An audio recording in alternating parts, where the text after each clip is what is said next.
رب اشرح لي صدري ويسر لي أمري واحلل عقدة من لساني يفقه قولي.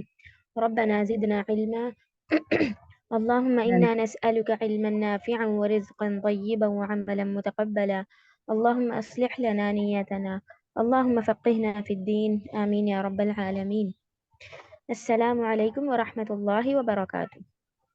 وعلیکم السلام ورحمۃ اللہ وبرکاتہ۔ سبھی کا اس کلاس میں استقبال ہے۔ اہلاً و سہلاً و مرحباً، خوش آمدید۔ آج انشاءاللہ ہم سورہ الانعام 16 آیت سے سٹارٹ کریں گے۔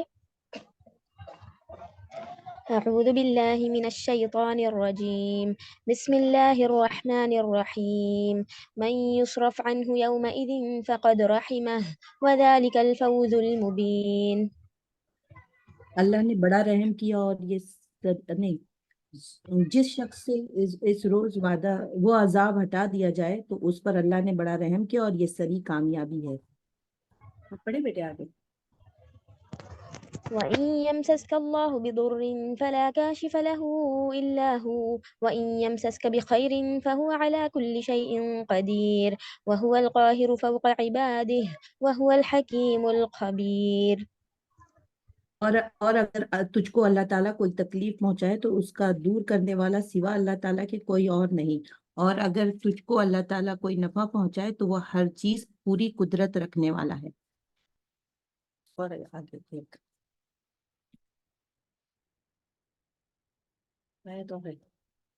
اور وہی اللہ اپنے بندوں کے اوپر غالب ہے، برتر ہے، اور وہی بڑی حکمت والا اور پوری خبر رکھنے والا ہے۔ بے شک۔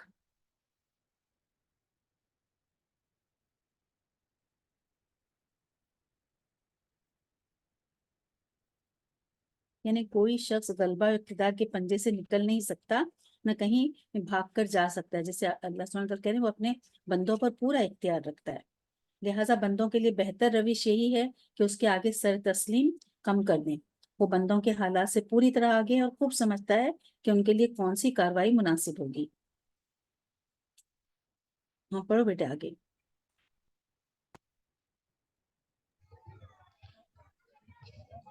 قل أي شيء أكبر شهادة قل الله شهيد بيني وبينكم وأوحي إلي هذا القرآن لأنذركم به ومن بلغ أئنكم لتشهدون أن مع الله آلهة أخرى قل لا أشهد قل إنما هو إله واحد وإنني بريء مما تشركون۔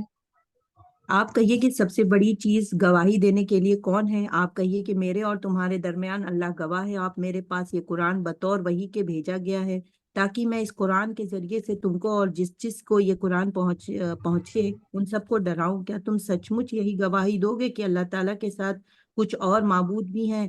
آپ کہہ دیجئے کہ میں تو گواہی نہیں دیتا، آپ فرما دیجئے کہ بس وہ تو ایک ہی معبود ہے اور بے شک میں تمہارے شرک سے بیزار ہوں۔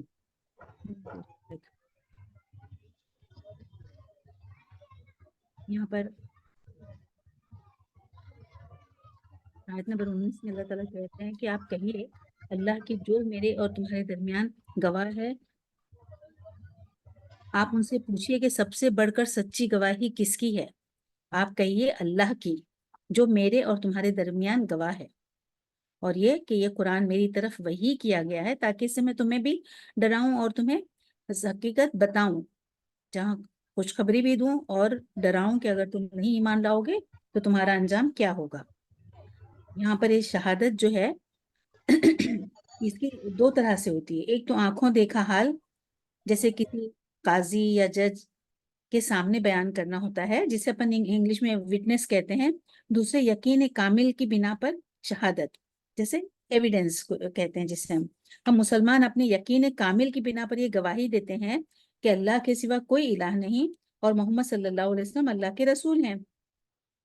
تو یہ شہادت آنکھوں دیکھی شہادت نہیں، ہم نے دیکھا نہیں ہے، نہ ہم نے اللہ کو دیکھا اور ہمارے نبی کو ہم نے آنکھوں سے دیکھا ہے، لیکن ہم یہ گواہی دیتے ہیں، کامل ہمارا ایمان ہے، ایمان کی بنا پر دیتے ہیں، اور اللہ کی گواہی اس لحاظ سے سب سے بڑھ کر سچی ہے کہ اس میں شہادت کے دونوں پہلو آ جاتے ہیں۔ وہ چونکہ ہر جگہ ہے، حاضر و ناظر، اس کے علم کے احاطے سے کیا ہوا ہے اس نے ساری